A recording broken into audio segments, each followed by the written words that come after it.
আমি নয়নাদিত্য আপনাদের আমন্ত্রণ জানাচ্ছি আমাদের নিয়মিত আয়োজন নিউজ শো নির্বাচিত খবরে। আজ দিনভর যে প্রধান খবর আলোচনার খোরাক জুগিয়েছে, যে খবরগুলো ভীষণ রকম জনগুরুত্বপূর্ণ, তেমনি কিছু নির্বাচিত খবর ও খবরের নির্মোহ বিশ্লেষণ নিয়ে আমাদের আয়োজন। আর আজ আলোচনার জন্য পুরো সময় জুড়ে আমাদের স্টুডিওতে আছেন জ্যেষ্ঠ সাংবাদিক ডক্টর মারুফ মল্লিক। স্বাগত আপনাকে। আছেন সাবেক জ্যেষ্ঠ সচিব ও রাজনৈতিক বিশ্লেষক আবু আলম মোহাম্মদ শহীদ খান। স্যার, আপনাকেও স্বাগত। এছাড়াও আলোচনার নানা সময়ে একাধিক অতিথি যোগ দেবেন, জানাবেন মতামত, করবেন বিশ্লেষণ। আজকে নির্বাচিত খবরে যে খবরটিকে নির্বাচন করেছি সেখানে বলা হচ্ছে জুলাই অভ্যুত্থানের সামনে এখন একটি বড় প্রশ্নবোধক চিহ্ন। ক্ষমতার পালাবদল তো হলো, কিন্তু বৈষম্যহীন সমাজ প্রতিষ্ঠার যে তীব্র আকাঙ্ক্ষা থেকে অভ্যুত্থান, সাম্যের সেই সমাজ আর রাষ্ট্র কি প্রতিষ্ঠা করা গেল? উত্তর খুঁজে ফিরছেন জুলাই যোদ্ধারা। তাদের কারো আছে ক্ষোভ, কারো বা আক্ষেপ। তারা মনে করেন সত্যিকার অর্থে জুলাই সবার হয়ে ওঠেনি, বরং বৈষম্যকে জিয়ে রেখে দেশ এগুচ্ছে নতুন বিভাজনের পথে। এ নিয়ে একটি প্রতিবেদন আছে, চলুন প্রতিবেদনটি দেখে আসি।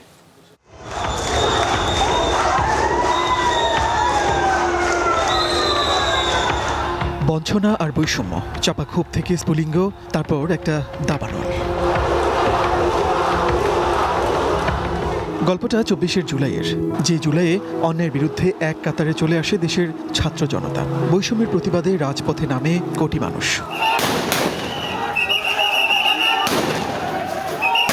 সমতার প্রশ্নে কেঁপে ওঠে স্বৈরাচারের ভিত। তাজা রক্তে আঁকা হয় স্বপ্ন আর আকাঙ্ক্ষার নতুন এক ক্যানভাস। চাওয়া একটাই, দেশ হোক সাম্যের, সমাজে আর না থাকুক কোনো বৈষম্য। বছর ঘুরে আবারও এসেছে জুলাই, অভ্যুত্থানের ঠিক ২ বছর। নতুন করে আবারও উঠেছে প্রশ্ন, যে সমতার প্রশ্নে এত রক্ত, এত ত্যাগ, সেই বৈষম্য কি আদৌ কমেছে? অভ্যুত্থানের পর এসেছে অন্তর্বর্তী সরকার, এরপর গত ফেব্রুয়ারির ভোটে আসে বিএনপি সরকার। তবে ক্ষমতার প্রশ্নে জুলাই কি শুধুই রাজনীতির?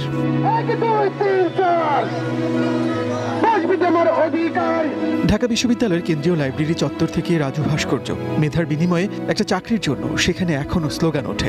২৪শে জুলাইও এই তরুণেরা রাজপথে নেমেছিল।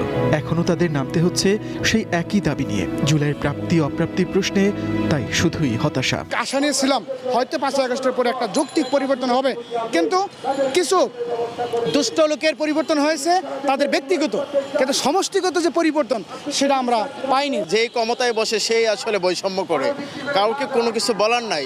বিগত সরকারের আমলে আমাদের সাথে বৈষম্য হয়েছে, বর্তমানে আমাদের সাথে বৈষম্যই হচ্ছে। জুলাই আন্দোলনকারী নাজমুল ও সুমন, বিশ্ববিদ্যালয়ের ছাত্র নাজমুল তখন ঢাকায়। জুলাই আন্দোলনকে সংগঠিত করতে দারুণ ভূমিকা তার। অন্যদিকে সুমন নাটোরে। আন্দোলনের জেরে তখন একবার গ্রেপ্তারও হন। এই জুলাই যোদ্ধারা জানালেন, গেল ২ বছরে তাদের খোঁজও নেয়নি কেউ। আমি একজন জুলাই যোদ্ধা, গেজেটে আমাদের নাম নেই, জুলাই সম্পৃক্ততায় আমাদের কোনো নাম নেই। এটা কেন? এটা কি তাহলে বৈষম্য দূর হলো? আমরা তো এই বৈষম্যের জন্য যুদ্ধ করি নাই। এই বৈষম্য রেখে দিয়ে যে সমাজ ব্যবস্থা, আমরা তো সেই সমাজ ব্যবস্থা চাইনি। আমাদের অবস্থানটা কোথায়? এই যে ভাই সেরা স্যান্ডেল, বেশভূষ দেখে তো বুঝতে পারছেন ভাই, মামলার আসামি হয়েছে, হামলা হয়েছে ভাই, যে পায়ের তারা এখনো ফোটা, পুরা শরীর বের করলে ভাই শুধু আন্দোলনে মনে করেন, এই ফ্যাসিস্ট বিরোধী আন্দোলনে মনে করেন যে ছাপ আছে ভাই, তাদের বিন্দু পরিমাণ, কিঞ্চিত পরিমাণে এগুলা নাই। ঢাকা বিশ্ববিদ্যালয়ের শিক্ষক তানজিমউদ্দিন খান, ২৪শে জুলাইয়ে রাজপথে সক্রিয় আন্দোলনকারী শিক্ষকদের একজন। তার মতে, নতুন বন্দোবস্তের কথা বলা হলেও বাস্তবে তা হয়নি। প্রেক্ষাপট আর চরিত্র বদল হয়েছে মাত্র। আগস্টের পরে আমরা যে রাজনৈতিক সংস্কৃতিটা দেখছি, সেই রাজনৈতিক সংস্কৃতি আমি পুরনো রাজনৈতিক সংস্কৃতির সাথে তো কোনো পার্থক্য আসলে করা যাচ্ছে না। এবং বৈষম্য, অন্তর্ভুক্তিমূলক সমাজ, এবং তার পরিবর্তে কিন্তু আমরা আবার নতুন ধরনের একটা বিভাজন সমাজে। আগস্ট ২০২৪-এর আগে যে বিভাজনটা ছিল, যেটাকে ঘিরে একটা মেরুকরণ হয়েছিল সমাজে, এবং যারা ক্ষমতাসীন ছিল খুব ইচ্ছাকৃতভাবে এই মেরুকরণটা করেছিল, এই যে কোট আনকোট রাজাকার বনাম মুক্তিযোদ্ধা। ঠিক এর পরবর্তীতে আমরা আরেক ধরনের মেরুকরণ গেলাম, এবং এই মেরুকরণটা হচ্ছে ডিহিউম্যানাইজেশন। ৯০ থেকে ২৪-এর গণ অভ্যুত্থান ঘটনা পরম্পরায় দারুণ মিল। প্রতিবারই অভ্যুত্থান পরবর্তী সময়ে রাষ্ট্র সংস্কারের চেয়ে গুরুত্বপূর্ণ হয়ে ওঠে স্বার্থের হিসাব। অবান্তর হয়েই পড়ে থাকে মানুষের আশা আকাঙ্ক্ষা। মনে মিলাত, ওয়ান নিউজ, ঢাকা। আমরা আজ এমন একটি সময়ে কথা বলছি যখন আজকে ২ তারিখের দিনবেলা ২ বছর আগে প্রেস ক্লাবে শিক্ষাবিদ আনু মোহাম্মদ প্রথম সরকারের পতনের ঘোষণা দেন এবং 3 তারিখ শহীদ মিনারে বৈষম্য বিরোধী ছাত্রদের পক্ষ থেকে নাহিদ ইসলাম এক দফা ঘোষণা করেন। সেখানেও তিনি তৎকালীন সরকারের পদত্যাগের দাবি করেন এবং তারপরের যে কনসিকুয়েন্সেসগুলো সেগুলো আমরা সবই জানি এবং এই ঘোষণার মধ্যে দিয়ে আন্দোলনের একটি বড় চেহারার পরিবর্তন আসলো। অন্যদিকে তৎকালীন সরকার তাদের যে দমন নিপীড়ন সেটির মাত্রাও কিন্তু বাড়িয়ে দিল। প্রশ্ন আসে যে প্রথম যে প্রশ্নটি আসে আন্দোলনের পর পরিবর্তন আমরা কতটুকু পেলাম? মারুফ মল্লিক, আপনাকে দিয়ে যদি শুরু করি। জি, ধন্যবাদ আজকে আমাকে অনুষ্ঠানে আমন্ত্রণ জানাবার জন্য এবং আমার সঙ্গে যে বিজ্ঞ আলোচক আছেন স্যারকেও শুভেচ্ছা, আর যারা দেখছেন আমাদের অনুষ্ঠান সবাইকে শুভেচ্ছা। ঠিক আছে, আমি দেখলাম প্রতিবেদনটা, মানুষের মধ্যে ক্ষোভ, আক্ষেপ, না পাওয়ার অভিমান সবই আছে, কিন্তু পরিবর্তন যে আসে নাই একেবারে তা না। আমাদের রাজনৈতিক আমরা যে নতুন বন্দোবস্তের যে কথাটা বলি সেটা হয়তো বা পুরোপুরি অর্জিত হয় নাই, কিন্তু আমরা যে নতুন দিনের রাজনৈতিক সূচনার কথা বলি কিছু একটা হয়েছে আমি মনে করি। কারণ আপনার যে অন্তত আমরা ভোটের রাজনীতিটা ফিরিয়ে আনতে পেরেছি বা সরকারকে আমরা এখন প্রশ্ন করতে পারছি, কথা বলতে পারছি, বা সরকার পরিবর্তন হয়েছে, সরকার পরিবর্তন হয়েছে। একই সঙ্গে ধরেন যে রাজনৈতিক সংস্কৃতির যে পরিবর্তন আমরা যেটা আশা করছি এটা কিন্তু একটু রাতারাতি হবে না, কারণ কালচারাল যদি আপনি চেঞ্জ আনতে চান এটার জন্য আপনাকে সময় দিতে হবে। এই জায়গায় আমি সবসময় যে উদাহরণটা দেই, ফ্রেঞ্চ রেভলিউশনের পরে 1789 সালে যে বিপ্লবটা হলো, তারপরে কিন্তু নেপোলিয়ন বোনাপার্ট ক্ষমতায় আসার আগেও 10 বছর কাটিয়েছে, সেখানে কিন্তু একটা সন্ত্রাসের রাজত্ব কায়েম হয়েছিল এবং তারপরে নেপোলিয়ন বোনাপার্টের পতনের পরে আবার এক ধরনের অভিজাতদের শাসন বা রাজতন্ত্র ফিরে এসেছিল। তারপরে চূড়ান্তভাবে কিন্তু ফরাসিরা 1849 সালে বা 48 সালে তারা কিন্তু আবার একটা রিপাবলিক গঠনে সক্ষম হয় এবং যেই রাষ্ট্রটার কথা আমরা চিন্তা ভাবনা করি, বৈষম্যহীন রাষ্ট্র, একটা ইনক্লুসিভ স্টেট বা ধরেন মানুষের অধিকার পুনঃপ্রতিষ্ঠা করা, রাষ্ট্রটা যে জনগণের, এই অবস্থায় ফিরিয়ে নেওয়ার যে একটা প্রচেষ্টা এসেছে। তো সেই জায়গায় আমরা বলবো যে ফরাসি বিপ্লবের পরে কম বেশি 60 বছরের মতো সময় লেগেছে। তো আমরা কি 60 বছর অপেক্ষা করব? না, এটা তো অপেক্ষা করা সম্ভব না, কারণ এখন যুগ বদলেছে, সময় বদলেছে। কিছু কিছু জায়গায় আমাদের পরিবর্তন আসলে অবশ্যই করতে হবে। আর এই যে প্রতিবেদনে যে ভদ্রলোক যে কথা বললেন, উনি ওনার শরীরে আঘাতের চিহ্নের কথা বলছিলেন, এই অভিযোগগুলো আমলে নিয়ে সরকারকে আমি মনে করি কিছু কার্যকর পদক্ষেপ নিতে হবে।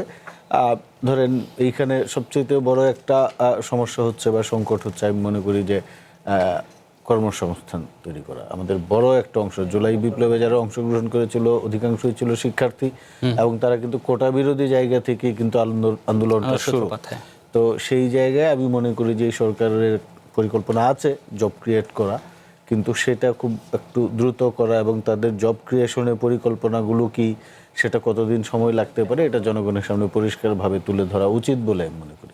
বেকারত্ব সমস্যার কথা কিন্তু আমরা দেখছি বিভিন্ন সময় সরকারের পক্ষ থেকে বলা হচ্ছে এবং তাদের যে পরিকল্পনা সেই পরিকল্পনার মধ্যেও রয়েছে, কিন্তু প্রশ্ন আসে যখন এই যে 2 বছর জুলাই অভ্যুত্থানের আমরা পার হতে যাচ্ছি, আগামী 5 তারিখে 2 বছর পার হবে, সেই জায়গা থেকে যদি আবু আলম শহীদ খান আপনাকে জিজ্ঞেস করি যে প্রশ্নটি বারবার এই জুলাই যোদ্ধা যারা আছে, প্রথম সামনের সারিতে যারা ছিলেন, তাদের অনেকের মধ্যে এক ধরনের হতাশা এবং তাদের মধ্যে বিভাজনটিও আমরা দেখছি, এটি আসলে কেন, কি কারণে মনে হয় আপনার কাছে?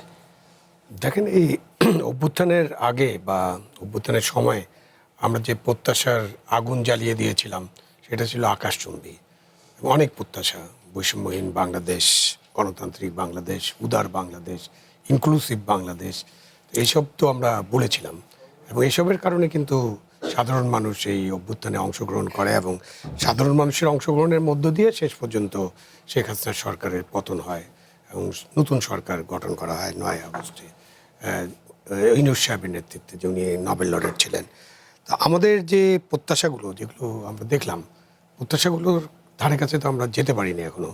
মানে যদি বলি যে অনেক এক কলসি জল ছিল, পানি ছিল, এবং আমি হাতের মুঠা এটা নেওয়ার চেষ্টা করেছি, তারপরে যখন হাতের মুঠাটা খুললাম তখন আর কিছুই নাই, কেন অনেক ফাঁক ফুকর, পানি সব গড়িয়ে চলে গেল, যার ফলে মানুষের মধ্যে অনেক হতাশা আছে।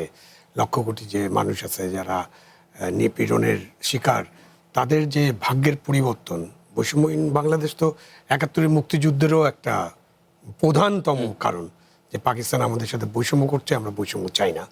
আপনি 71 মুক্তিযুদ্ধের পরে যে আমরা ফ্রেঞ্চ রেভলিউশনের কথা বলি, তারপর কিন্তু ওই মুক্তিযুদ্ধকে যদি রেভলিউশনের উপরে রেভলিউশন বলি, তাহলে কিন্তু 60 বছর অতিক্রান্ত হয়ে যাচ্ছে, 55 বছর তো গিয়েছে।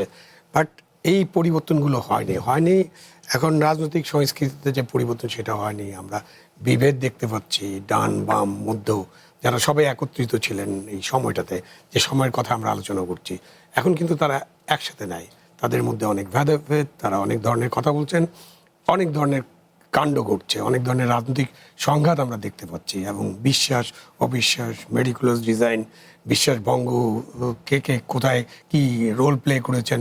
এই যে একটা ছেলেকে আমরা দেখলাম, মানে যারা আসলে মাঠের যোদ্ধা, তারা কিন্তু এই ব্যাপারে তাদের সাথে কোনো যোগাযোগ নাই। যেটা 71 মুক্তিযুদ্ধের পরে 16 ডিসেম্বরের পরে 16 ডিভিশন গড়ে উঠেছিল এবং এক ধরনের বেনিফিশিয়ারি গড়ে উঠেছিল, তারাই মুক্তিযুদ্ধ মনে করেন তাদের হাতে, তারাই কুক্ষিগত করে ফেললো।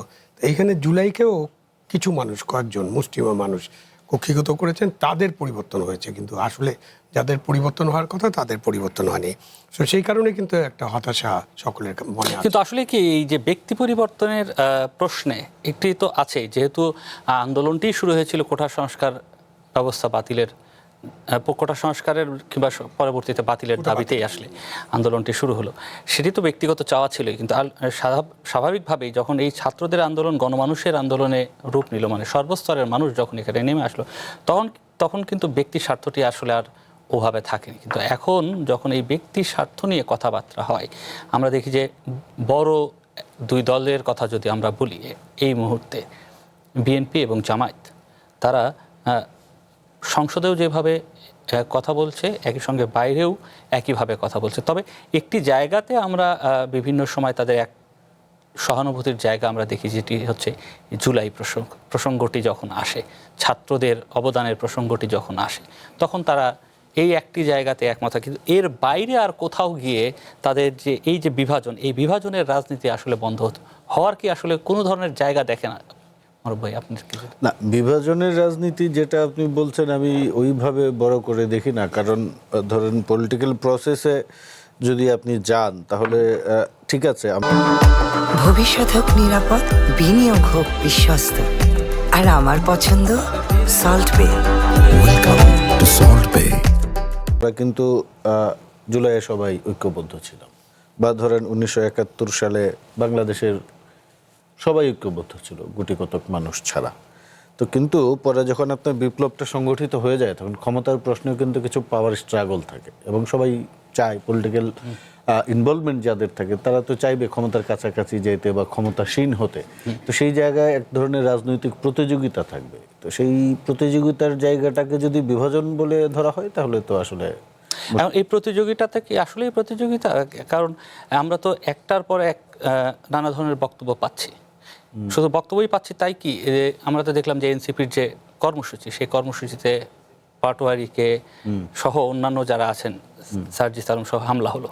এবং অন্যদিকে আমরা দেখলাম যে প্রধানমন্ত্রীর বিশেষ সহকারী রাশেদ খান, তিনি বললেন যদি পাটোয়ারি ছাড়া এনসিপি সারা দেশেও কর্মসূচি করে, সেই ক্ষেত্রেও বিএনপি সাদরে গ্রহণ করবে, এ ধরনের একটি বক্তব্য দেখেছি। তো এখন এটি আসলে একটি রাজনৈতিক দল আর একটি রাজনৈতিক দল কি, কোন নেতা কর্মসূচি পালন করবে, কোন নেতা কর্মসূচি পালন করবে, এটি তো আসলে ওই জায়গাটা কি আমরা পরিবর্তন হলো? পরিবর্তনটা হলো কি না এটা একটা বড় প্রশ্ন। কিন্তু ধরেন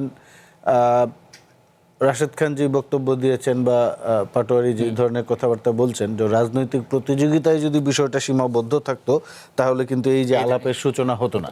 কিন্তু ধরেন এনসিপি একটা নতুন দল, রাজনৈতিক দল, উঠতি বড় দল বা যাই হোক, তাদের কিন্তু আমি মনে করি যে এই জায়গায় সংযত হয়ে কথা বলা উচিত। কারণ আমরা যে নতুন দিনের রাজনীতির কথা বলি, এখন সেই পুরনো দিনের গালি গালাজ, অস্ত্রাব্য ভাষা এবং টার্গেটেড লিডারদেরকে মানে করা, বিব্রত করার জন্য যে বক্তব্য যদি দেওয়া হয়, এটার কিন্তু পাল্টা প্রতিক্রিয়া হিসেবে রাশেদ খান কথা বলছেন বা বিএনপির থেকে প্রতিক্রিয়া আসছে।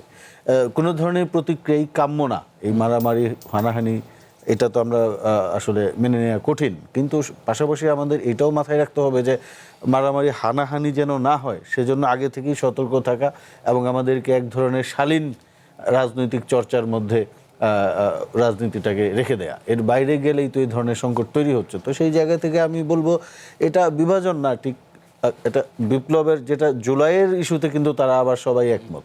ধরেন কিছু কিছু বিষয়ে তো তারা একমত হয়েছে যে আওয়ামী লীগের বিচার করতে হবে, বা ধরেন জুলাইয়ের চেতনা বা জুলাইয়ের এগিয়ে নিয়ে যেতে হবে বা বাস্তবায়ন করতে হবে। এর মধ্যে আবার দ্বিমত আছে, গণভোট নিয়ে দ্বিমত আছে, জুলাই সনদ নিয়ে দ্বিমত আছে। আসলে মূল সমস্যাটা হয়েছে ঠিকই মুশকিলের জায়গাটা, যেই জন্য আমাদের আজকে এই প্রশ্নের উদ্রেক হয়েছে যে আমরা জুলাইয়ের যে প্রাপ্তি সেই প্রত্যাশার সঙ্গে মিলটা কতটুকু বা ফারাকটা কতটুকু। মূল সমস্যাটা হচ্ছে যে জুলাইয়ের পরপরই যে আমাদের সরকারটা গঠিত হয়েছিল অন্তর্বর্তীকালীন সরকার, এই দায়টা আমি এই সরকারকে দিব। কারণ এই সরকারের উচিত ছিল সবাইকে নিয়ে বসে অ্যাকোমোডেটিভ অ্যাপ্রোচে গিয়ে আপনার ধরেন এই দ্রুত নির্বাচন দিয়ে সংকট থেকে বেরিয়ে আসার।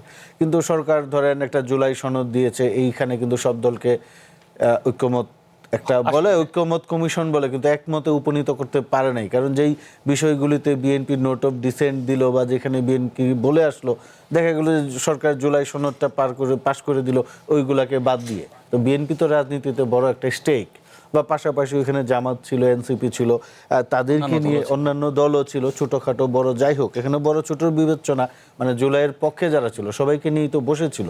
তাদের উচিত ছিল কিন্তু এই দলগুলোকে নিয়ে একটা গ্রহণযোগ্য একটা মোটামুটি, কারণ রাজনীতিতে যার যতটুকু পাওনা সেটা তো আপনাকে দিতে হবে।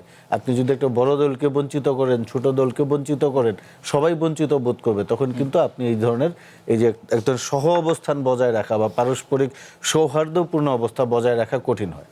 আর আরেকটা বিষয় ছিল যে আমরা দেখেছি যে জুলাইয়ের পরপরই এই যে মব কালচার শুরু হয়েছিল বাংলাদেশে। এখন সেই মবকে আবার সরকারের পক্ষ থেকে এক ধরনের বৈধতা দেওয়ার চেষ্টা করা হয়েছে প্রেসার গ্রুপ বলে। এই ধরনের আবার এই যে এই ভদ্রলোক যিনি বললেন যে তার নাম নাই, আমরা যে প্রতিবেদনটিতে দেখলাম যে একজন জুলাই যোদ্ধা, উনি বলছেন গেজেটে নাম নাই। এই সরকারের সামনে কিন্তু সুযোগ ছিল যে একটা স্বচ্ছ গ্রহণযোগ্য জুলাই যোদ্ধাদের তালিকা করা। দেখেন ঘোষণা যদিও দিয়েছে করবে বলে ঘোষণা না, এটা এখন ধরেন বর্তমান সরকার যদি করেও সেটা কিন্তু 1.5 বছর বা 2 বছর পরে হবে। কিন্তু আমি যেই কথাটা বলতে চেয়েছিলাম, দেখেন বাংলাদেশে আমাদের এখনো একটা বিতর্ক হয় মুক্তিযোদ্ধাদের তালিকা নিয়ে। যেই সরকারি ক্ষমতায় আসে তারা একটা নতুন করে তালিকা করে এবং বিস্ময়করভাবে প্রতিবারই কিন্তু মুক্তিযোদ্ধার সংখ্যা বাড়ে।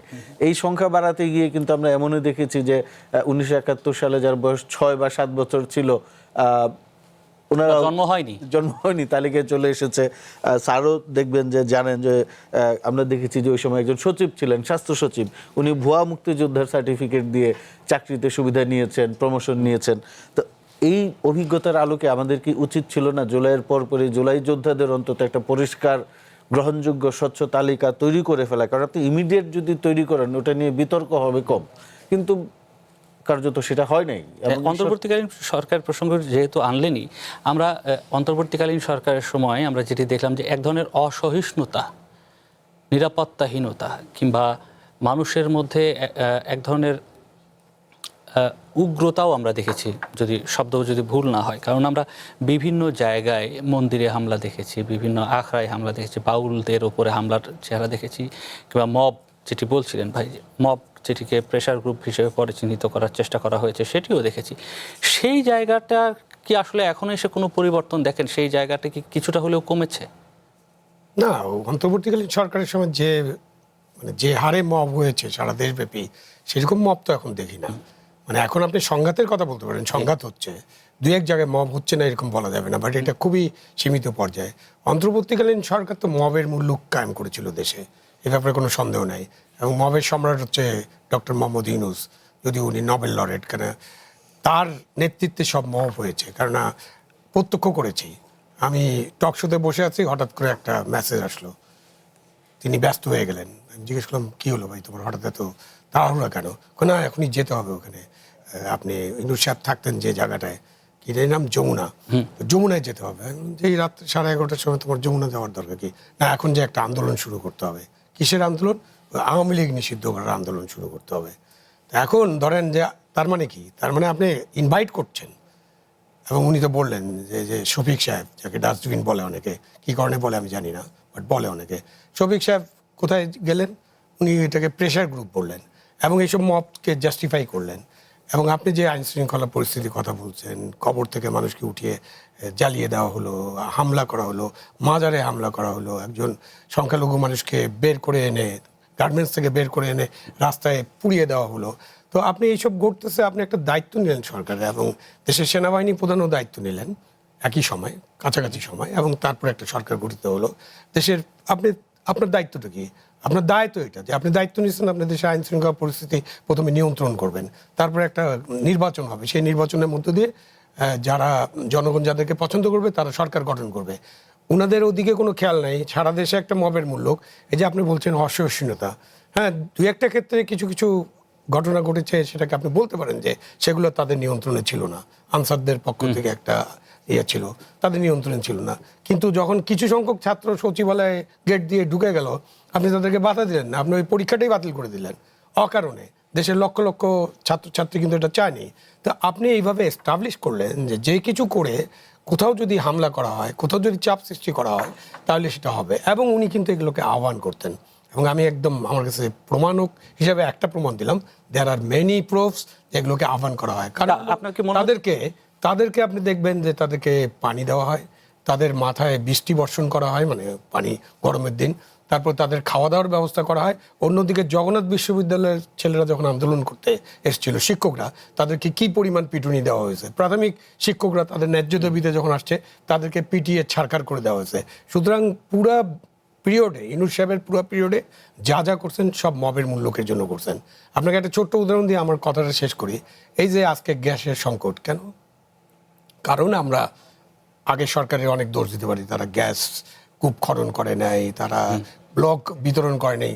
বাইরে এই ব্লক বিতরণ আমি 1980 সাল থেকে শুনতেছি, 80 দশক থেকে, যখন জেনারেল এরশাদ ক্ষমতায় ছিলেন, তখন আমরা পাবলিক প্রোডাকশন শেয়ারিং কন্ট্রাক্ট এগুলো তৈরি করেছি, এবং এই ব্লকগুলো তখনই তৈরি করা।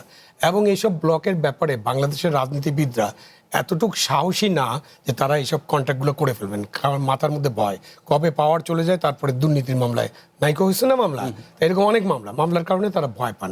মামলার কারণে তারা ভারত থেকে কি গ্যাস আনা টানা যায় কিনা, বা মিয়ানমার থেকে, এখন মিয়ানমার থেকে গ্যাস আনার ইয়ে হচ্ছে।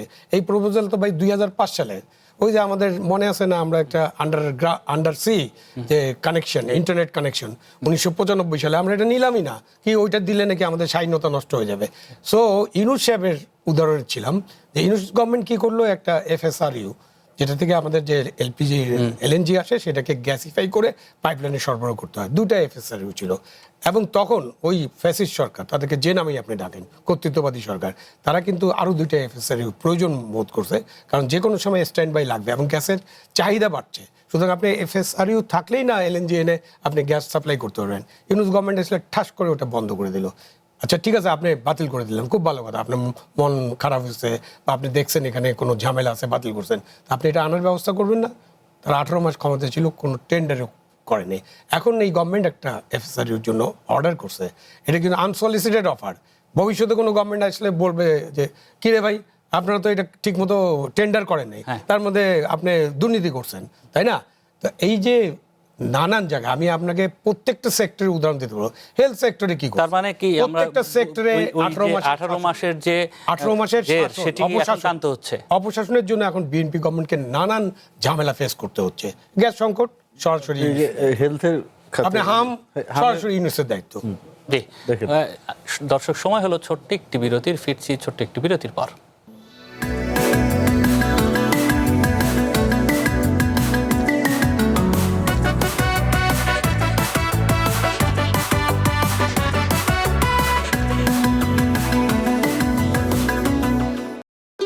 ভবিষ্যৎ হোক নিরাপদ, বিনিয়োগ হোক বিশ্বস্ত, আর আমার পছন্দ সল্ট বে। ওয়েলকাম টু সল্ট বে। দর্শক স্বাগত। নির্বাচিত খবরে আমরা আলোচনায় ছিলাম জুলাই 2 এবং 3 তারিখের যে ঘটনা পরিক্রম, সেগুলো নিয়ে একটু তার আগে একটু আরেকটি তথ্য জেনে নিতে চাই। সেটি হচ্ছে বিএনপি পুরনো নির্যাতনের স্মৃতি ভুলে গিয়ে অতীতের ফ্যাসিস্টদের মতোই আচরণ করছে বলে অভিযোগ করেছেন জামায়াতের আমির ডক্টর শফিকুর রহমান। রাজধানীর প্রেস ক্লাবে এক আলোচনা সভায় তিনি আরও অভিযোগ করেন, ফ্যাসিস্টরা যেমন বিরোধী মত দমন করত, সেটাও শুরু করেছে বিএনপি। এ নিয়ে একটি বক্তব্য আছে, বক্তব্যটি দেখতে চাই। যে খাসলটটা ফ্যাসিস্ট সরকারের ছিল সেইটা আপনারা আবার ধারণ করতে যাচ্ছেন কেন? আমরা তো নতুন কিছুই দেখতে পাচ্ছি না। তখনকার ফ্যাসিস্টরা যা করেছে হুবহু তার একটা ফটোকপি আপনাদের মধ্যে আমরা দেখতে পাচ্ছি। ওরা যেমন বিরোধী মতকে দমন করার জন্য ষড়যন্ত্র, অপপ্রচার এবং বল প্রয়োগের আশ্রয় নিয়েছিল, আপনারা সবগুলা ইতিমধ্যে নিয়ে ফেলেছেন। জনগণের একটা আকাঙ্ক্ষাকে লালন করে আমরা বাঁচতে চাই। আমাদের অঙ্গীকার 24 আমরা বৃথা যেতে দেব না ইনশাআল্লাহ। বিরোধী দলীয় নেতার এই বক্তব্যটিকে আপনি কিভাবে দেখছেন মারুফ মল্লিক? না, উনি তো রাজনৈতিক বক্তব্য দিলেন। উনি যেটা বলছেন যে ফেসিবাদের ছায়া উনি বিএনপির মধ্যে দেখতে পাচ্ছেন, আমরা তো আওয়ামী লীগের ছায়া ওনাদের মধ্যে দেখতে পাচ্ছি। যে ওনারা যেসব কথাবার্তা বলেন, নতুন দিনের রাজনীতির কথা নিয়ে তো আমরা আলাপ করছিলাম। আমরা আশা করেছিলাম যে 5ই আগস্টের পরে রাজনীতি একটা সভ্য রাজনীতি আমরা শুরু করব। আপনি কনস্ট্রাকটিভ সমালোচনা করবেন, রাজনৈতিক দলগুলো তো ভুল ভ্রান্তির ঊর্ধ্বে না, সেটার আপনি সমালোচনা করবেন। কিন্তু জামাতের পক্ষ থেকে প্রতিপক্ষকে যেই অশ্রাব্য অসভ্য ভাষায় সমালোচনা করা হয়, এই যে আমির সাহেব ওনার ফেসবুক থেকে নির্বাচনের আগে নারীদের সম্পর্কে খুব বাজে মন্তব্য করা হয়েছিল, আমরা অনলাইনে সোশ্যাল মিডিয়ায় এটা প্রতিবাদ করেছিলাম। তারপরে তাদের পার্টি থেকে বলা হলো যে তাদের খালি হ্যাক হয়, পেজ হ্যাক হয়ে যায়, ফেসবুক আইডি হ্যাক হয়ে যায়, এবং বলা হলো যে এটা হ্যাক হয়েছে। এবং তাদের সাবেক এক আমিরের ছেলে আমেরিকায় বসে মন্তব্য করলেন, কি ভয়ঙ্কর কথাবার্তা, আমরা নাকি কয়েকজন এই আমিরের পেজ হ্যাক করে আমরা লিখেছি এটা। তারপরে ওনার বিরুদ্ধে যখন মার্কিন আদালতে মামলা হলো, উনি মার্কিন নাগরিক, এবং সেই আদালতে উনি যখন এই প্রমাণ দিতে পারলেন না বা পারবেন না বুঝতে পারলেন, তখন উনি দুঃখ প্রকাশ করলেন এবং বললেন যে ওনাকে দল থেকে ভুল তথ্য দেয়া হয়েছিল। এই হচ্ছে ওনাদের অবস্থা। এবং রাজনীতিতে আমি যেটা বললাম না, প্রতিযোগিতা তো থাকবে। একটা দল জামাত রাজনীতি করে, রাজনীতির মাঠে আছে, তারা তো ক্ষমতায় যাইতে চাইবে, এইটাই স্বাভাবিক। সো প্রতিযোগিতা থাকবে। কিন্তু এই জামাতের নেতাকর্মীদের বটবাহিনীর পক্ষ থেকে বা এনসিপিরও বটবাহিনীর পক্ষ থেকে তারেক রহমান, জিয়াউর রহমান, খালেদা জিয়া বা তারেক রহমানের মেয়েকে নিয়ে যেই ধরনের অশালীন এবং কুৎসিত ভাষায় কথাবার্তা বলা হয়েছে, এটা তো আমরা আওয়ামী লীগের লোকজনের মধ্যে দেখতাম। শেখ হাসিনা বলতেন না যে বাপের বেটা হলে দেশে আয়, দেখবো তোরে, এই ধরনের ভাষায় তো কথা বলতেন। ওনাদের মধ্যেও তো এই ধরনের আচার আচরণ লক্ষ্য করা যাচ্ছে। এবং একটা জিনিস কি, 5ই আগস্টের পরে জামাতের যে পলিসিটা আমার কাছে মনে হয়, যদি আমি রাজনীতি বিজ্ঞানের ছাত্র হিসেবে দেখি, যে ওনারা মনে করেছিলেন যে বিএনপিকে সবসময় চাপে রেখে এক ধরনের, যেহেতু আওয়ামী লীগ নেই, এই আওয়ামী লীগ একটা ভয় দেখাইতো না, কিছু হলে বাংলাদেশ পাকিস্তান হয়ে যাবে, এই হয়ে যাবে, সেই হয়ে যাবে, স্বাধীনতা বিরোধীরা দখল করে ফেলবে, একই ভয় তারা দেখানো শুরু করেছে যে আওয়ামী লীগ ফিরে আসবে, আওয়ামী লীগ ফিরে আসবে। এই কথা বলে তারা জুলাইয়ের ব্যবসা করে, জুলাইয়ের চেতনাকে তারা, আমি মনে করি, লাঞ্ছিত করার চেষ্টা করছে। এবং পাশাপাশি কিছুটা বার্গেইন ক্যাপাসিটি বা সুযোগ নেওয়ার চেষ্টা করছে। জামাতের রাজনীতির সমস্যাটা হচ্ছে ঐতিহাসিকভাবেই তারা সবসময় ভুল অবস্থানে থাকে। 47-এ তারা দেশ বিভাগের বিপক্ষে ছিল, 71-এ তারা স্বাধীনতার বিপক্ষে ছিল, 86 সালে তারা জাতীয় বেঈমান হয়েছে এই এরশাদের অধীনে নির্বাচনে গিয়ে। আজকে 75 পরবর্তী বাংলাদেশের রাজনীতিতে যদি আওয়ামী লীগের পুনর্বাসনের ইতিহাস আপনি বিশ্লেষণ করেন, এখানেও জামাতের হাত আছে। ওই তত্ত্বাবধায়ক সরকারের নামে তারা জ্বালাও পোড়াও আন্দোলন করে একরকম আওয়ামী লীগের সঙ্গে তারা মিছিল মিটিং করেছে না, তাদের নেতাকর্মীরাই তো করেছে। করে কি করেছে দেখেন, আওয়ামী লীগ ক্ষমতায় এসেছে, তারা নির্বাচনে 3 আসন পেয়েছিল। এই যে আজকে যে ফেসিবাদের সূচনা, আমরা যেটা বলি বাংলাদেশে যে ফেসিবাদ কায়েম হলো, আমি ব্যক্তিগতভাবে মনে করি naturally by nature Awami League একটা ফেসিস্ট পার্টি। দেখেন বাকশাল করেছিল তারা 71-এর পরে, আবার শেখ হাসিনা এসে কিন্তু বাকশালের চূড়ান্ত রূপ আমাদের দেখিয়েছেন, মানে ফেসিজমের চূড়ান্ত রূপ। এই জায়গাটার কিন্তু পথ তৈরি করে দিয়েছিল জামাত।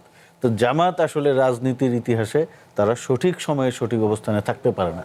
তাদের এখন মনে হচ্ছে যে এটা আমাদের জন্য একটা বিশাল সুযোগ, আমরা বিএনপিকে যত ডিফেম করব, বিএনপির নেতাকর্মীদের সম্পর্কে আজে বাজে কথা বলবো, বা ধরেন এই যে এখন যেটা হচ্ছে যে একদম বিএনপির নেতাদের ধরে ধরে চরিত্র হনন করা, ধরেন তাদের দুর্নীতি তারা করতেই পারেন, রাজনীতিতে তাদের বিচ্যুতি ঘটতেই পারে, আপনি সেইটার কনস্ট্রাকটিভ সমালোচনা করেন, ধরিয়ে দেন, তাহলে কিন্তু জামাতের জনপ্রিয়তা বাড়বে, কমবে না। কিন্তু জামাত তো ভুল পথে হাঁটার দল। তারা মনে করছে যে আমরা এই ধরনের সমালোচনা করে, আজকে আমি খুশি হতাম এই জামাতের আমির যদি বাংলাদেশের গ্যাস ক্রাইসিস নিয়ে কথা বলতেন, আমাদের ইলেকট্রিসিটি সংকট নিয়ে কথা বলতেন, হাম নিয়ে কথা বলতেন, উনি একটা কনস্ট্রাকটিভ আলোচনা করতেন যে সরকার এই কাজগুলি করা উচিত ছিল, করতে পারছে না। ধরেন বাংলাদেশে ঢাকা শহর, রাজধানী শহর, আপনি দেখবেন বিশ্বের কোনো রাজধানী শহরে আধা ঘন্টার এই 30-40 মিলিমিটার বৃষ্টিতে ডুবে যায় না, আপনার অফিসের সামনেও পানি জমে যায়, সারা ঢাকা শহর ডুবে যায়। এই ইস্যুগুলি নিয়ে তারা কিন্তু কথা বলতে পারতেন, তারা বলতে পারতেন যে আসেন, সরকারকে বলতে পারতেন যে আসেন আমরা একসঙ্গে বসি, সংসদে বসি, সংসদের বাইরে বসি, এই সমস্যার সমাধানগুলো করি। এগুলাই তো জুলাইয়ের বিপ্লবের অন্যতম কারণ। কারণ যেই লোকটা কথা বললো উনি কিন্তু রাজনীতি করবেন না, উনি মন্ত্রী বা এমপি হবেন না কোনোদিন। উনি চাইছেন যে উনি একটা ভালো জব পাবেন, ওনার জীবনটা নিরাপদ হবে, বাসা থেকে উনি বেরিয়ে কোনো ট্রাফিক জ্যাম থাকবে না, নিরাপদে অফিসে যেতে পারবেন, একটা সাধারণ মানুষের যে প্রাপ্তি, এইগুলা নিয়ে কিন্তু তাদের কোনো কথা নেই। তাদের এক কথা হলো গণভোট সংস্কার। যেই সংস্কারের কথা বলা হয় সেই সংস্কারে তো মানুষের কোনো স্বপ্ন নাই, সেই সংস্কারে আছে কিভাবে ক্ষমতার ভাগাভাগি করা যায়। তারা ধরেই নিয়েছিল যে বিএনপি ক্ষমতায় আসবে, সো বিএনপিকে কুণ্ঠাসা করে, সরকারকে কুণ্ঠাসা করে রাষ্ট্রপতির ক্ষমতা বাড়াও, কনস্টিটিউশনাল কাউন্সিল করো, যেখানে বিরোধী দলের লোকজন থাকবে, যেখানে আপনার সুশীল সমাজের 2 জন থাকবে, এরকম করে তারা একটা দুর্বল সরকার গঠন করতে চেয়েছিল। সেই দুর্বল সরকার তো আসলে একটা জিনিস কি, আপনি যখন রাষ্ট্র সরকার গঠন করবেন তাকে সরকার পরিচালনা করতে দিতে হবে। এখন আপনি সাংবিধানিক পজিশনে যদি, এই যে কিছুদিন আগে বিএনপি 11 জন না 13 জনকে নিয়োগ দিয়েছে, তারা সব হাহা করে উঠছে, না এরকম পলিটিক্যাল লোকজন নিয়োগ কেন দেওয়া হচ্ছে, এটা তো সংবিধানের ভিতর থেকেই দেওয়া হচ্ছে। তাদের কথা বলা উচিত, এই 13 জনকে যে নিয়োগ দেয়া হলো তারা স্বচ্ছভাবে দায়িত্ব পালন করছে কিনা। কারণ দিন শেষে সরকার যদি অ্যাকাউন্টেবল না হয় পিপলের কাছে, আপনি যতই সংস্কার করেন, আপনি যতই ক্ষমতার ভাগাভাগি করেন, ভারসাম্য করেন, আপনি রাষ্ট্রপতিকে ক্ষমতা দেন, বিরোধী দলকে ক্ষমতা দেন, এই টোটাল পলিটিক্যাল সিস্টেম যদি জবাবদিহিমূলক না হয় এবং পাওয়ারের যদি, আমি যেটা বারবার বলি, রিপিটেডলি বলি, যে ডিসেন্ট্রালাইজেশন যদি না হয়, আপনি শত সংস্কার করেও তো লাভ হবে না। আমি একটু শেষ করছি, এক লাইন। এবং তারা বলে যে সংস্কার করতে হবে, ফেসিবাদ যেন ফিরে না আসে। পৃথিবীতে কোনো দেশে কোথাও আইন করে ফেসিবাদ আটকানো গেছে? অভ্যুত্থান, সামরিক অভ্যুত্থান আটকানো যায়? এটা তো মানে সাংবিধানিক একটা বিষয়, এটা তো আটকানো যায় না। তাইলে পরে আপনি কি করবেন? মানুষের ক্ষমতায়ন করবেন, তাইলেই তো আপনার এগুলো আটকে যাবে না।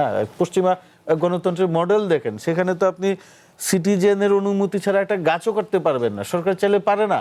তো ওই সিস্টেমটা ডেভেলপ করেন, এই দিকে তাদের কিন্তু কোনো চিন্তা ভাবনা নেই। জামাতের আমিরের যে বক্তব্য, বিএনপি ফেসিবাদের পথেই হাঁটছে, আপনি কতটুকু মনে করেন বিএনপি ফেসিবাদের পথে এই গেল 5-5.5 মাসে কতটুকু হাঁটলো? না, এই বক্তব্য তো হলো গত কয়েকদিনের ঘটনা কেন্দ্রিক, তাই না? যে ওই যে হবিগঞ্জে গেলেন, তারপরে তার পাশের উপজেলা এবং সর্বশেষ জয়ন্তিয়ার দিকে এই বক্তব্য, রাজনীতিতে যে, এটাও আমাদের ইনুস সাহেবের কৃতিত্ব বলতে পারেন, যে রাজনীতিতে যে অশ্লীলতা এবং রাজনীতির স্লোগানের মধ্যে যে মানে যেসব উচ্চারণ করা যায় না, মানে আমরাও উচ্চারণ করতে পারি না, বাট তারা তো নারী পুরুষ মিলেই এসব উচ্চারণ করেছে, তাই না? এবং সেখানে আপনি একটা রাজনৈতিক পরিবারকে, প্রধানমন্ত্রীকে, তার পুত্রকে, তার নাতিকে, বা এখন বর্তমান প্রধানমন্ত্রীর মেয়েকে জড়িয়ে এবং আরও অন্যান্য নেতাদেরকে জড়িয়ে যে ধরনের অশ্লীলতা করা হয়, অসভ্যতা করা হয়, তো এইটা তো একটা জায়গা যেখানে তো আপনাকে থামতে হবে। আপনি থামবেন তো, মানে এর আগে না হয় ডক্টর ইউনূস সাহেব ছিলেন, তখন ওনারা খুব মজা পাইতেন এসব করলে, এবং ওনারা চাইতেন যে দেশের যে বড় দলটা আছে বিএনপি, এখন আগে একটা দল ছিল সেটা চলে গেছে, এখন এই দলটাকে যত পারি চাপতে থাকি এবং তারপরে এর মধ্যে দিয়ে আমরা আমাদের ক্ষমতা অর্জন করব। একসময় তো তাদের বট বাহিনী এরকম মনে করিয়ে দিয়েছিল বাংলাদেশের জনগণকে যে তারা ক্ষমতায় চলে গেছে, 179 সিটস নাকি তারা পেয়েই যাবে। তো সেখানে কিন্তু বাংলাদেশের নারীরা, বাংলাদেশের সংখ্যালঘু মানুষ এবং বাংলাদেশের যারা যে কর্তৃত্ববাদের পার্টির লোকেরা, তারা যারা ভোট কেন্দ্রে গেছে, তারা কিন্তু তাদের বিপক্ষে ভোট দিয়েছে, কারণ তারা 71-এর কথা তাদের মনে হয়েছে। তখন তাদের মনে হয়েছে যে জামাত ক্ষমতায় গেলে কি করতে পারে, এবং এখন জামাত তো বিরোধী দল এবং তাদের তো অনেক কিছু বের হচ্ছে না, এখন তাদের এমপিরা কি করেন, তাদের নেতারা কি করেন, অনেক কিছু বের হচ্ছে এবং আরও অনেক কিছু বের হবে। তো এইখানে ধরেন উনি যে একেবারে ফ্যাসিবাদের ফটোকপি দেখছে, আমি এরকম তো দেখি না। বাট এই সংঘাতটার ক্ষেত্রে বিএনপি মানে রাষ্ট্রযন্ত্র যেটা, সেটাকে একটা নিরপেক্ষ ভূমিকায় রাখতে পারতো, যে পুলিশকে বলতে পারতো যে ঠিক আছে তুমি অ্যাকশনে যাও, তুমি এই ভিডিও ফুটেজ আছে, তুমি গ্রেপ্তার করো, এটা আইনের কাছে সোপর্দ করো, এটা করতে পারতো। এটা বিএনপির যেমন শাসক দল হিসেবে দায় আছে। তো অন্যদিকে আমরা কি দেখি, আপনি তো শুধু জামাতের একটা ভদ্র বক্তৃতা দেখলাম, আমি একটা বক্তৃতা দেখছি, আমি জানি না আসলে এসব বলেছে কিনা, যে নাসিরউদ্দিন পাটোয়ারি উনি একটা বক্তব্য রাখছেন না, কালকের বক্তব্যে বলছেন রক্তের বদলে উনি রক্ত নেবেন। মানে কি ধরনের অ্যাগ্রেসিভ বক্তব্য! রক্ত দিয়ে এটা ঋণ পরিশোধ করতে হবে, ফেলে দিবেন, 5 বছর এই সরকারকে থাকতে দিবেন না। তাদের যে কি হুইপ বলছেন না, তারা নাহিদ সাহেব বলেছেন এটা। আর আজকে নাসিরউদ্দিন পাটোয়ারি যা যা বলছেন আমি জানি না এটা কারেক্ট কিনা, সেই জন্য আমি রেফারেন্স করছি না। ব্যক্তিগতভাবে নেতাদেরকে আক্রমণ করে যে ধরনের শব্দ চয়ন করা হয়েছে, এইটা তো কোনো রাজনীতি হতে পারে না। আপনি এই ধরনের কথাবার্তা বলবেন, তারপরে এই ধরনের ঘটনা ঘটবে না, এটা নিশ্চিত করা যায় না। বাট তারপরে আমি বলবো যে শাসক দলকে, যেহেতু তারা শাসক দল এবং তাদের কাছে 2/3 মেজরিটি আছে এবং তারা মানুষের ম্যান্ডেট নিয়ে তারা রাষ্ট্র পরিচালনা করছে, সুতরাং তাদেরকে আরও ভালোভাবে, আরও স্মার্টলি এগুলোকে হ্যান্ডেল করতে হবে, যাতে এই জামাতের আমি সাহেবরা এরকম কথা বলতে না পারেন যে জনগণের কোনো বিষয়ে কিন্তু তাদের আলোচনা নেই। তারা পার্লামেন্টে পর্দা কি কি লাগবে আর কি, মাইক্রোওভেন টোভেন কি কি আছে, এটা নিয়েও আলোচনা করেন। তাদের যে নেতারা আছেন তারা বাজেটের কথা বলেন, ওটা কি 700 কোটি টাকা না 500 কোটি টাকা কেমন একটা বাজেট হয়েছে আমি শুনেছি এরকম। তো এই যে আলাপ আলোচনা, তাদের যে স্ট্যান্ডার্ড, এই যে স্ট্যান্ডার্ডে উন্নতি তাদের করতে হবে এবং সেটা করে তারা কিন্তু আসেন কথা বলেন। একসময় জামাত বাংলাদেশের ক্ষমতায় গেলেও যাইতে পারে যদি মানুষ তাকে পছন্দ করে, কিন্তু তার জন্য তো আপনি মানুষের কল্যাণের কাজটা করতে হবেন। এবং আমি ওনার সাথে একদম একমত যে বাংলাদেশে সবচেয়ে বড় দরকার স্থানীয় সরকারকে শক্তিশালী করা এবং ডিসেন্ট্রালাইজেশন করা। সব কিছু যদি আমি কেন্দ্রে রেখে দিই, যেমন ধরেন যে আপনি রাষ্ট্রপতির ক্ষমতা বাড়াবেন, ভাই এই সিস্টেমে রাষ্ট্রপতির ক্ষমতা বাড়ানো যাবে না। এটা পলিটিক্যাল, মানে যারা পলিটিক্যাল একাডেমিশিয়ান বা পলিটিক্যাল সায়েন্সে যারা পড়েন বা যারা রাজনীতি করেন, এটা তো আমরা ব্রিটিশ সিস্টেম, পার্লামেন্টারি ডেমোক্রেসি, আমরা তো আমেরিকান সিস্টেম ফলো করছি না। তাহলে আপনি কিভাবে রাষ্ট্রপতি? স্যার, এখানে আরেকটা বিষয়, থিওরিটিক্যালি আমরা যদি বিবেচনা করি, রাষ্ট্রপতির ক্ষমতা যদি বাড়ানো, যারা একক সংখ্যাগরিষ্ঠতা পেয়ে সরকার গঠন করবে, রাষ্ট্রপতি তো তাদেরই থাকবে, রাষ্ট্রপতি তো বিরোধী দল বা নিরপেক্ষ কেউ হবে না। তো সেই জায়গায় রাষ্ট্রপতির ক্ষমতা বাড়িয়ে আপনি কতটুকু সুবিধা বাড়ানো যাবে না, এই সিস্টেমে বাড়ানো। আমি বলছি পুরো পলিটিক্যাল সিস্টেম আপনাকে চেঞ্জ করতে হবে। আমরা যদি যেমন ধরেন যে বিএনপি এগ্রি করছে যে উচ্চ কক্ষ লাগবে, আমি মনে করি না বাংলাদেশে একটা উচ্চ কক্ষের প্রয়োজন আছে। এটা একদম উচ্চ কক্ষ একটা সাইফার জিনিস হবে এবং এটার কোনো প্রয়োজন নাই অযথা জনগণের পয়সা করি খরচ করা। এখন বিএনপি একসময় মনে করেছিল এটা নিয়ে আলোচনা হইতে হবে, আসেন আমরা আলোচনা করি, তর্ক বিতর্ক করি, উচ্চ কক্ষ আমরা কি দিবে, আমাদের কিছুই দিবে না উচ্চ কক্ষ, তাই না? তো এইসব আলোচনা সুন্দর মতো করে কিন্তু সমাধান করা যায়। কিন্তু তারা যেটা মানুষের বললেন যে তারা আছে গণভোট, একটা কি বলবো, একটা ভুয়া গণভোট বলতে পারে, ভুয়া বললাম মানে, এবং বেআইনি। এবং এই ধরনের অর্ডার কিন্তু রাষ্ট্রপতি করতে পারে না। কেন করছে তার কাছে ইন্টারভিউ নিতে হবে, উনি আসলে করছে কিনা এটাও জানতে হবে, কেন উনি তো বলছে অনেক কিছু উনি জানে না। কেন এই অর্ডারটা, এই সাংবিধানিক অর্ডার তো দিতে পারে না। এই সময় অন্তর্বর্তীকালীন সরকার আমাদের সংবিধান অনুযায়ী শুধুমাত্র অধ্যাদেশ জারি করতে পারে, কনস্টিটিউশনাল অর্ডার ইস্যু করতে পারে না। তারপরে আপনি বিএনপির যে নোট অফ ডিসেন্ট ছিল সব বাদ দিয়ে আপনি একটা গণভোট করলেন। এখন আপনি গণভোটে বাস্তবায়ন করতে হবে, আপনি একটা কনস্টিটিউয়েন্ট অ্যাসেম্বলির শপথও নিয়ে নিলেন, যেটা বিএনপি নেয়নি। বিএনপি এইসব করে কিন্তু ওনারা একটা মানে কি বজগট লাগানোর একটা চেষ্টা করে। ওনারা যেটা হয়েছে কি, জাতীয় রাজনীতিতে পাড়ার যে ঝগড়া হয়, কলপারের ঝগড়া হয় না, ওই যে আগে পানি দিত সিটি কর্পোরেশন থেকে পানি নিতে গিয়ে যে হাড়িটা সামনে আছে, এই ঝগড়ায় রূপান্তরিত করে ফেলেছেন। মানে হয় কি, আপনি তো রাজনীতিতে তো আপনার একটা ওজন আছে না, আপনি বিরোধী দলের নেতা, আপনি একটা প্রধান দলের নেতা, আপনি হুইপ। তো সেই জায়গায় যখন আপনি কথাবার্তা বলবেন, আমরা অতীতে যে কেউ বলে নাই তা না, অতীতের রাজনৈতিক নেতারা বলেছেন বলে আপনাকে এখন বলতে হবে, এখন আপনারা যেহেতু পরিবর্তনের কথা বলে এরকম তো দিব্যি কেউ দেয় নাই যে জায়গায় আপনারা পরিবর্তনের কথা বলছেন। তো আমার কাছে মনে হয় যে স্যার যেটা বললেন, এই বিশেষ করে অন্তর্বর্তীকালীন সরকার, আমরা যেই জুলাইয়ের স্বপ্ন দেখেছিলাম যে বৈষম্যহীন অন্তর্ভুক্তিমূলক সমাজের স্বপ্ন, সেইটা তারা করতে টোটালি ফেল। বিকজ তাদের কাছে কিন্তু বড় একটা সুযোগ ছিল, রাজনৈতিক দল হিসেবে যারা ক্ষমতায় থাকে না তাদের কিছু সীমাবদ্ধতা থাকে। ধরেন নেতাকর্মীদের একটা বিষয় আছে, আমলাতন্ত্রের একটা বিষয় আছে, মিলিটারির একটা বিষয় আছে, নানা স্টেক হোল্ডার থেকে রাষ্ট্রের, তাদেরকে ব্যালেন্স করে কিন্তু রাষ্ট্র পরিচালনা করতে হয়, যেহেতু ভোটের একটা বিষয় আছে। জি, সেই প্রত্যাশা থেকেই তো ভোট, আর ভোটে যারা অংশ নিয়েছেন কিংবা ভোট দিয়েছেন তাদের মধ্যেও কিন্তু এই আকাঙ্ক্ষা ছিল যে পরিবর্তন হয়তো আসবে। সেই জায়গা থেকে বিএনপিকেও আসলে সরকারকেও বড় একটি ভূমিকা রাখতে হবে বলেই মনে করি। তারপর দর্শক, ছোট্ট একটি বিরতির সময় হলো, ফিরছি আরেকটু পর।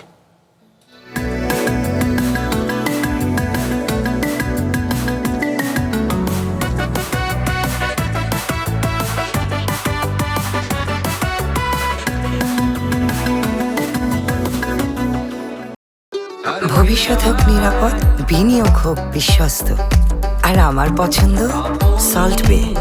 ওয়েলকাম টু সল্ট বে। দর্শক, আবারও স্বাগত। নির্বাচিত খবরে শর্ত সাপেক্ষে দুবাইয়ে জামিনে মুক্তি পেয়েছেন পুলিশের সাবেক মহাপরিদর্শক বেনজির আহমেদ। শর্ত অনুযায়ী আদালতের অনুমতি ছাড়া আরব আমিরাত ত্যাগ করতে পারবেন না তিনি। তবে বেনজিরের বিষয়ে আমিরাত সরকারের সঙ্গে যোগাযোগ অব্যাহত রয়েছে বলে জানিয়েছেন পররাষ্ট্র প্রতিমন্ত্রী শামা ওয়ায়েদ।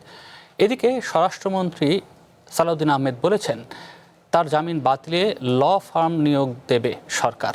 এ নিয়ে বক্তব্য আছে, চলুন বক্তব্যগুলো শুনে আসি। বাংলাদেশ সরকারের সাথে সংযুক্ত আরব আমিরাতের সরকারের যে যোগাযোগ চলছে এবং কাগজপত্র আদান প্রদান হয়েছে, তারা কিছু তথ্য আমাদের কাছ থেকে স্পেসিফিক জানতে চেয়েছে স্বরাষ্ট্র মন্ত্রণালয় এবং পররাষ্ট্র মন্ত্রণালয়ের কাছ থেকে। সেটা আমরা তাদেরকে সরবরাহ করেছি, কাজ চলছে। আমরা আশা করছি খুবই শীঘ্রই এই অভিযুক্ত আসামিকে, বেনজিরকে ঢাকায় বাংলাদেশে ফিরিয়ে এনে তার বিচার কাজ এখানে সম্পন্ন করা যাবে। আমি খবর পেয়েছি তাকে অন কন্ডিশন এখানে তার লিভ না করার শর্তে বেল দিয়েছে। কি কি শর্ত আমি সার্টিফাইড কপিটা জোগাড় করতে বলেছি, এবং আমাদের যে ল ফার্ম নিয়োগ হয়েছে তাদেরকে আমরা ইনস্ট্রাকশন দিয়েছি যেন এই বেল ক্যান্সেলেশনের জন্য তারা পার্সু করে। আমাদের চেষ্টা আমরা করছি, আমরা আশা করছি এগুলো আমরা বেল ক্যান্সেল করতে পারবো এবং দ্রুততম সময়ে তাকে ফেরত নিতে পারবো, ফেরত আনতে পারবো। একটু বলে রাখি যে পুলিশ এবং দুদক কারো কাছে নিশ্চিত তথ্য নেই যে সাবেক পুলিশ প্রধান বেনজির আহমেদ জামিনে মুক্তি পেয়েছেন কিনা। অর্থাৎ তারা অফিসিয়ালি জানে না, যে তাদের পক্ষ থেকে ব্যাখ্যা দেওয়া হয়েছে যে রবিবার সরকারি ছুটির দিন সেখানে, যার কারণে তাদের সঙ্গে করেসপন্ডেন্টটি ওইভাবে করা যায়নি। কিন্তু এই যে কি দাঁড়ালো, এর আগে বলা হলো যে ইন্টারপোলের মাধ্যমে তাকে গ্রেফতার করা হয়েছে, আবার তাকে জামিনও দেওয়া হলো। শেষ আসলে কি তাকে ফেরত আনা সম্ভব হবে কিনা, এই প্রক্রিয়াটি আসলে কি মনে করছেন?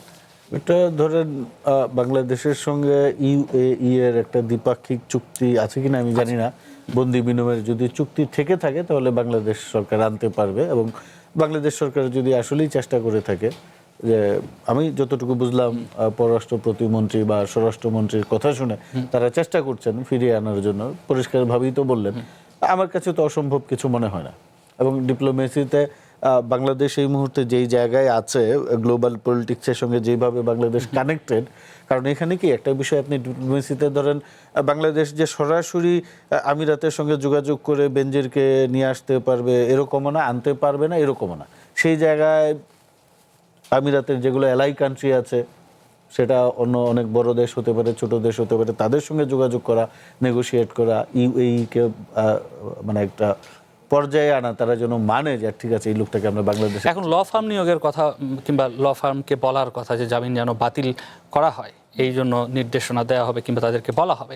কিন্তু আলোচনার খাতিরেই যদি আমি বলি, এর আগে আমরা গণমাধ্যমেই সংবাদ দেখেছি যে এই বেনজির আহমেদের তুরস্কের নাগরিক বলে কিংবা সেখানে ইনভেস্টর ভিসা হিসেবে তার একটি কার্ড আছে। এর বাইরে তার স্ত্রী জিসান মির্জার নামেও স্পেনে সেকেন্ড হোমের একটি তথ্য আমরা প্রতিবেদনে দেখেছি। হ্যাঁ, আবু আলম শহীদ খান, আপনাকে যদি এই প্রশ্নটি আমি করি যে উনি আলোচনার খাতিরে বলছি, উনি ওইখানে কোন কাগজ নিয়ে গ্রেফতার হয়েছেন আমরা এখন পর্যন্ত স্পষ্ট নই। আমি জানি না, আমি স্পষ্ট নই যে উনি বাংলাদেশের নাগরিক হিসেবে তাকে ওইখানে গ্রেপ্তার করা হয়েছে, কোন কারণে গ্রেপ্তার করা হয়েছে, কিংবা যেটি বলা হচ্ছে যে ইন্টারপোলের মাধ্যমে তাকে গ্রেপ্তার করা হয়েছে, সেটি যদি হয় তাহলে এখন কেন জামিন পেল? আর যদি সেটি না হয়ে থাকে, সে যদি বাংলাদেশের নাগরিক হিসেবেই সেখানে গ্রেপ্তার না হয়ে থাকে, তাহলে বাংলাদেশের এখানে করার কি আছে? কিভাবে বাংলাদেশ ফিরে আনবে? না, ইন্টারপোলের রেড নোটিশ মানে তো এই নয় যে তাকে আপনার ধরে যে কোনো দেশ ধরে গ্রেপ্তার করে যে দেশ নোটিশ করেছে সেই দেশে পাঠিয়ে দেবে, এটা হওয়ার সম্ভাবনা একদম জিরো। মানে এটা হয় না কখনো। এরকম ইন্টারপোলের নেট নোটিশ বহু দেশ বহু ব্যক্তির নামে করেছে। আপনারা ধরেন বেনজির আমি একটু পত্রিকাও দেখতে চাই। দাউদ ইব্রাহিম এমন একটা মানুষ, তার ব্যাপারে অনেক রেড নোটিশ আছে না? ওই দাউদ ইব্রাহিম তো ওই যে দুবাই এবং পাকিস্তানে যাওয়া আসা করে থাকে, কেউ কোনোদিন ধরে তাকে পাঠিয়ে দেয়নি। তো এই যে এই ক্ষেত্রে যদি তার অন্য দেশের নাগরিকত্ব থাকে, সেটা কিন্তু একটা বড় ডিফিকাল্ট জিনিস যে ওই দেশে আপনি যেটা বলছেন। আমার ধারণা বেনজির সাহেবের কাছে কোনো বাংলাদেশের পাসপোর্ট নাই, কেন বাংলাদেশের যে পাসপোর্ট ছিল ওনার রেড পাসপোর্ট উনি নিজেই নেন নেই, একটা গ্রিন পাসপোর্ট ওটাকে বাতিল করা হয়েছে। তো ওনার ওই যেটা বললেন যে তুরস্কের নাগরিকত্ব আছে, স্পেনেরও থাকতে পারে, আর কোন দেশে আছে কিনা আমি জানি না, বাট ওনার কাছে যে কাগজপত্র আছে সেটা বাংলাদেশের নাগরিকত্ব নাই, যার ফলে কিন্তু ওনার পক্ষে ওখানে লড়াই করা সহজ হচ্ছে যে উনি অন্য দেশের নাগরিক এবং সেই দেশের নাগরিক হিসেবে উনি সেই দেশে যাওয়ার জন্য হয়তো চেষ্টা করতে পারেন। আমরা চেষ্টা করতে পারি, আমাদের গভর্নমেন্ট হয়তো আন্তরিকভাবে চেষ্টা করছে, বাট আমার ধারণা এটা খুব ডিফিকাল্ট হবে, এটা বড় চ্যালেঞ্জিং। বেনজিরকে আমরা খুব নিকট অতীতে বা নিকট ভবিষ্যতে পাবো কিনা এটা আমার সন্দেহ। তার সম্পদ যেগুলো আছে সেগুলো তো বাজেয়াপ্ত করে কিংবা এটা তো রাষ্ট্র বাজেয়াপ্ত করতেই পারে, একজনের বিরুদ্ধে অভিযোগ আছে রাষ্ট্র বাজেয়াপ্ত করবে। এখন আপনি কত সম্পদ লুণ্ঠিত হয়েছে আর কত বাজেয়াপ্ত হয়েছে এটা হিসাব টিসাব করলে তখন আমরা আবার অবাক হয়ে যাব। কিন্তু জি, আমরা পত্রিকাগুলো একটু দেখে নিতে চাই। প্রথম আলো, জি, প্রথম যেটা পুলিশ সদস্য সতর্ক বার্তা কেন, ব্যাখ্যা দিলেন ডিবি প্রধান। পুলিশ সদস্যদের সতর্ক বার্তা অর্থাৎ আপনারা নিশ্চয়ই খবরটি দেখেছেন, গতকাল থেকে এটি আলোচনায় ছিল যে পুলিশের বাহনে যেন রেখে কোথাও যাওয়া না হয়, আনঅ্যাটেন্ডেড না রাখা হয়, সে ধরনের একটি নির্দেশনা গতকালকে আমরা দেখেছি। এর বাইরে সৌদি জোটে যোগদানে হুতিদের হুমকি মোকাবিলায় ইরানকে আঘাতের জন্য নয়, হুমায়ুন কবির। আচ্ছা, দুবাইয়ে বেনজিরের জামিন বাতিলের জন্য সরকার ল ফার্ম নিয়োগ করেছে, স্বরাষ্ট্রমন্ত্রীর বক্তব্য, যেটি নিয়ে আমরা আলোচনা করছিলাম। এরপরে বিবিসি বাংলা দেখেছে বেনজির আহমেদের জামিন বাতিলে দুবাইয়ের ল ফার্ম নিয়োগ করেছে সরকার। পরপর দুটি বোমা উদ্ধারের মধ্যে দিয়ে পুলিশের সতর্কতা জারি, পরিস্থিতি কতটা উদ্বেগজনক। এটি সাম্প্রতি শুধু ঢাকার বাইরে কি ছবি এটি আমি জানি না, এটি প্রতীকী ছবি কিনা, কিংবা ঢাকার ভেতরেও তো আমরা দেখলাম যে মতিঝিল মেট্রো স্টেশনের নিচে এবং মতিঝিল মিরপুরের 10 নম্বর স্টেশনেও মনে হয় একটি বোমা সদৃশ জিনিস পাওয়া গেল, এবং একই সঙ্গে আশুলিয়াতেও এই ঘটনা। এটি কি আসলে নতুন করে আবার অ্যালার্মিং একটি পরিস্থিতি তৈরি করছে বলে মনে করেন মারুফ মল্লিক? আপনার অতীত অভিজ্ঞতা কি? এটা অবশ্যই একটা সতর্কতামূলক ব্যবস্থা নেওয়া উচিত, কারণ পরপর দুটো ঘটনা দেখলাম মেট্রো রেলের নিচে, আবার যেটা আশুলিয়ার কথা বললেন। এখন ধরেন আমাদের একটা সরকার গঠিত হয়েছে, এখানে নানা ধরনের অস্থিরতা বা অস্থিতিশীলতা তৈরির প্রচেষ্টা থাকবে, এইটাকে ধরে নিয়েই আমাদের এগিয়ে যেতে হবে। এবং আমাদের জনমনে কিন্তু একটা ধারণা আছে এবং এটা বাস্তবতাও, 5ই আগস্টের পরে আমাদের পুলিশ কিন্তু এখনো সুসংগঠিত হতে পারে নাই। তো যেহেতু তারা সুসংগঠিত না এবং পুলিশের মনোবল ফিরিয়ে আনা, পুলিশকে একটা জায়গায় নিয়ে যাওয়া, সেই জায়গাটা সম্পর্কে আমরাও যেমন জানি অন্যরাও সবাই জানে, তো সেটার সুযোগ অনেকে নিতে পারে। তো সেই জায়গা থেকে আমি মনে করি যে অবশ্যই আমি বলবো যে সতর্কতামূলক ব্যবস্থা নেওয়া উচিত। শুধু তাই না, এবং সরকারের কাজ হবে আইন শৃঙ্খলা পরিস্থিতি আরও কত উন্নত করা যায় খুব দ্রুত সেই বিষয়েও মনোযোগ, গোয়েন্দা তথ্যটাও জোরদার করার জন্য। এরপরের পত্রিকা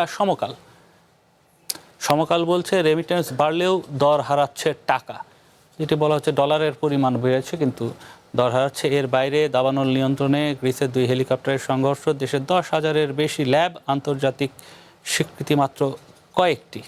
এবং গতকালকে আমরা দেখেছিলাম কতগুলো রিসার্চ বাতিল করেছে, 300-র বেশি, সেটিও সেই খবরটি আমরা দেখেছিলাম। একই সঙ্গে বেনজির আহমেদের জামিনে মুক্তির খবরটিও রয়েছে। এর বাইরে আসিফ মাহমুদ সজীব ভুঁইয়ার একটি প্রসঙ্গ দেখছিলাম, বাপদাদার বয়সী নেতাদের প্রতারণা বুঝতে পারিনি আসিফ মাহমুদ। নিশ্চয়ই এটি জুলাইয়ের ওই প্রসঙ্গ নিয়েই এই বক্তব্যটি এসেছে। আচ্ছা, এরপরের পত্রিকা দেখতে চাই যুগান্তর। মিয়ানমার থেকে পাইপলাইনে গ্যাস আমদানির প্রস্তাব বাংলাদেশের, যেটি আপনি বলছিলেন যে এর আগেও এই আলোচনাটি ছিল, 2005 সালের আলোচনা, 2005 সালের আলোচনা, সেটি আসলে বাস্তবায়ন সেই সময় হয়নি কেন? এখন আবার নতুন করে আলোচনা এসছে।